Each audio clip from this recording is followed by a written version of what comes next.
Hi everyone, this is Mrs. Parr, and on this episode of Math Up to Par, we are going to be talking about ordering decimals.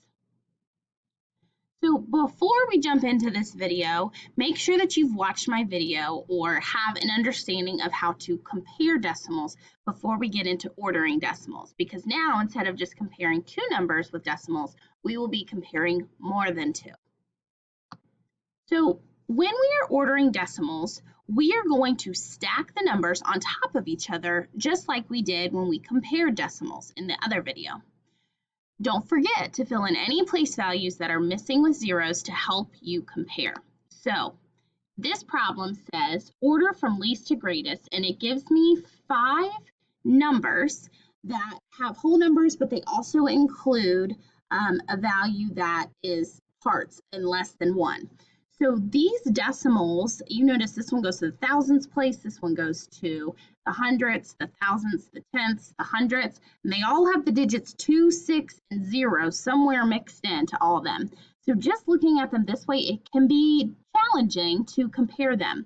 So to do what we have been doing to make it easier to compare, we are going to stack these numbers neatly in a line, and we're going to line them all up by their decimal points. So 1, 2, 3, 4, 5. Okay, so I'm going to write my first number, checking carefully to make sure I copy it correctly, checking to make sure that this matches this. That's one of the most common mistakes that students can make when they are solving this, is because they just miswrite a decimal number because they just don't check carefully, and then you order it and then it's wrong because you wrote the number wrong. So just be careful when you're doing this first step, because you don't want to make mistakes in that. All right, my next number is 6 and 200ths. My next number is 6 and 62 thousandths. My next number is 2 and 6 tenths. And my last number is 6 and 26 hundredths. All right, so now they don't all have the same number of place values. So the furthest it goes to is the thousandths place, but not all of them go to the thousandths place.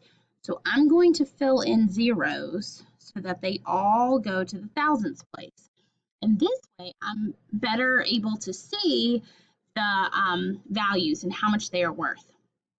Now, to start with, if I'm looking from least to greatest, there are some different values in my ones place. So I need to be careful to look at these first, because these are my greatest place values right here. So I have 2 that have the number 2 and 3 that have the number 6. Well, that means that these 2s are going to be smaller than my 6s. So I need to compare these first. So I'm going to look just at the values that come after my 2s. So it looks like this number is 600 out of 1,000. So I'm going to write it like this, 600 out of 1,000. Oh, that's 602, sorry. Always check your work carefully, because everybody can make mistakes. I make them a lot. But I learn from them and I check them, and I get better and smarter for that.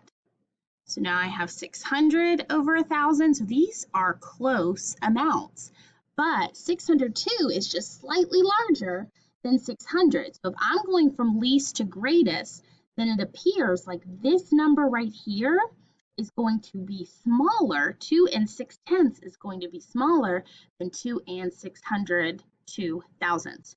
So I'm going to write a 1 next to this number and a 2 next to this number, so that when I put them back in order in their list, that I can make sure that they're in the right places. So now I'm going to look at my 6s. So I have this number, and this number, and they're all out of 1,000. So this one is 20 thousandths. This one is 62 thousandths. This one is 260 thousandths.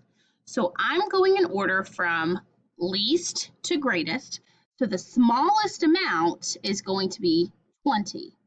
So this would be my third one. Then I have 62 and I have 260. 62 is smaller than 260, so this would be the next one in my sequence from least to greatest, and this would be the largest one in my sequence from least to greatest. Now, when we rewrite these in order, okay, we want to rewrite them in their simplest form. And simplest form means that we don't include the extra zeros that we added at the end to compare. Those were useful to help us compare and help us to see the values, but we don't need them when we write our final answers. So my very first one is going to be 2 and 6/10. So I'm going to write 2 and 6/10. Then I'll write a comma. My next amount was 2 and 602 thousandths.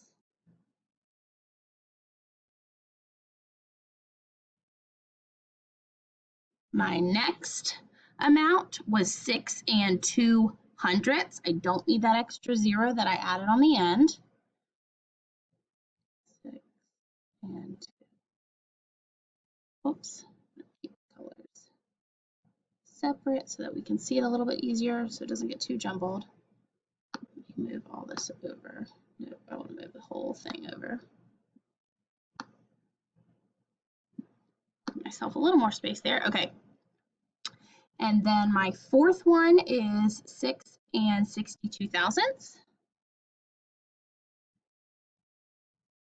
And then my very last one is 6 and 26 hundredths. So I have 6 and 26 hundredths. And this right here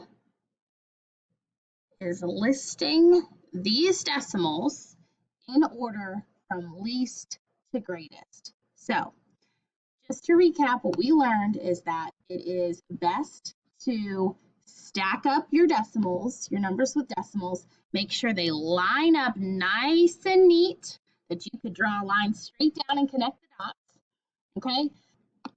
And then it's important that you fill in any zeros to help your decimals all go up to the same place.